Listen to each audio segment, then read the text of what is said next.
ଅଧା ଗଢ଼ା ଦିଅ ଦେଖି ଯେ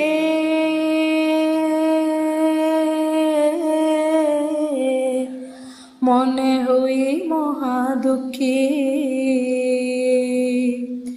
ରାଜା ଇନ୍ଦ୍ରଦ୍ୟୁମ୍ନ ବୋଲନ୍ତି ରହେ ନୀଳରତନ ମୁଁ ମୂଢ଼ ଅଧମ ଛାର।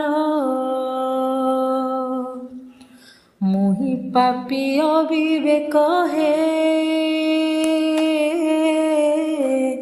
ଅଭାଗା କରମ ବାଙ୍କ।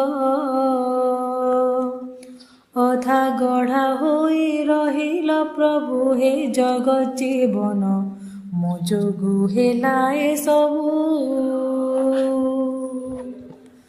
ଧନ୍ୟ ଧନ୍ୟ ବିଦ୍ୟାପତି ସେ